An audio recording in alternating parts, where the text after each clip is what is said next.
Here are 5 games the PlayStation 4 needs. Cuphead.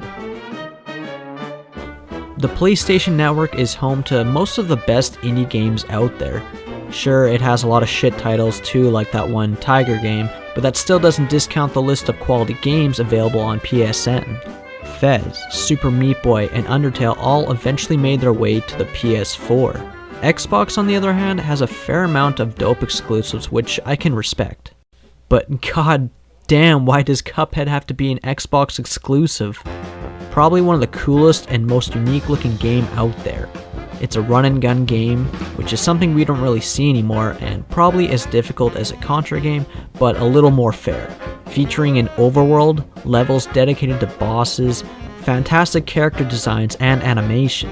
Cuphead was destined to be a great game, but the developers went the extra mile to perfect it and created a masterpiece.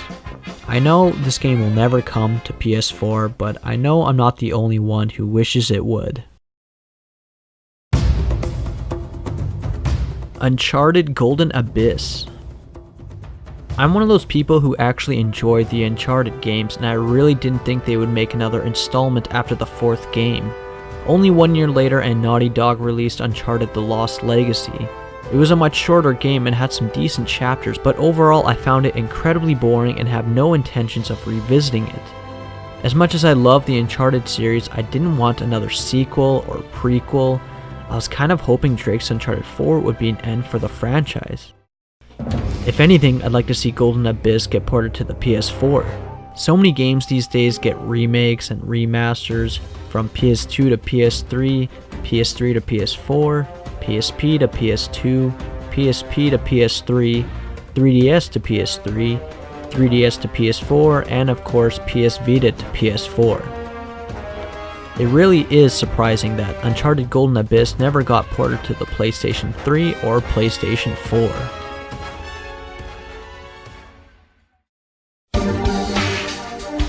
The Legend of Dragoon HD port.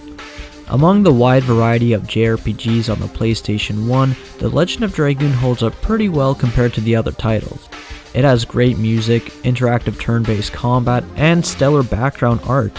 It's a fairly easy and straightforward game, but the intro to every battle is sluggish and the random encounters are a nuisance. When a PS1 JRPG plays too slow, it can feel tedious and inefficient. More classic JRPGs need a version similar to Final Fantasy VII on the PS4, which has additional cheats that can speed up the game by 3 times and disable random encounters, although including something like infinite limit breaks kind of breaks the game. I really want to keep playing this game, but it's just too slow and time consuming, but a port on the PS4 would fix all of those problems.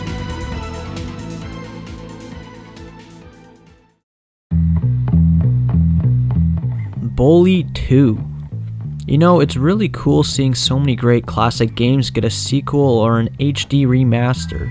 Even terrible old games somehow make their way back to modern consoles, and I just have to say, if Red Dead Redemption is getting a sequel, then Bully is most definitely worthy of a new game. Bully is my favorite Rockstar game by far. I find the setting of the world and the size of it to be much more enjoyable than the massive worlds of GTA. Everything about Bully is just so fresh. Going to class, skateboarding, the ridiculous weapons, and the combat mechanics are surprisingly deep. There's something so satisfying about grabbing a prefix and just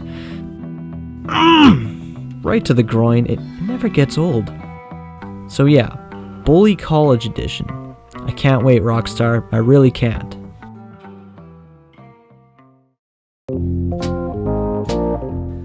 Skate 4.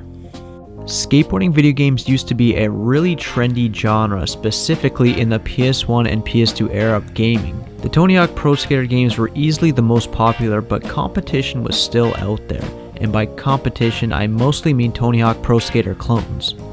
Once the next generation of consoles came out, the quality of the recent Tony Hawk games dropped drastically.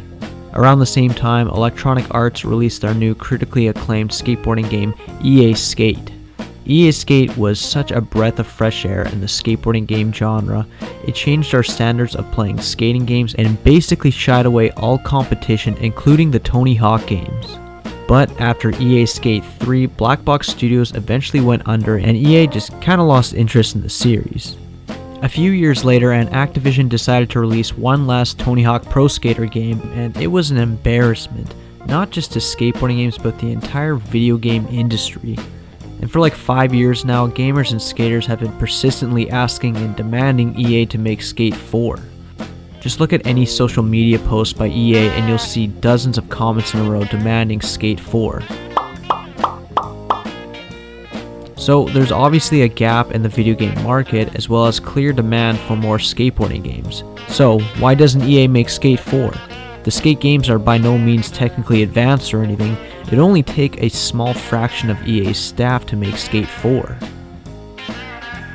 I mean, just look at the audience in Skate 3. They're fucking 2D. I think the best thing to do is to take a step back and welcome other developers to create more skateboarding games. Project Session looks cool, although the newest trailer was a little sketchy. I mean, that frontside flip was pretty messed up, man. He caught that like a foot above the ground. But Project Session isn't even coming to PS4, which is incredibly disappointing. I want Skate 4 as much as everyone else, but I also just want more skateboarding games in general. They're relatively cheap to make, and as popular as skateboarding is right now, I see no reason for skating games to be a dead genre.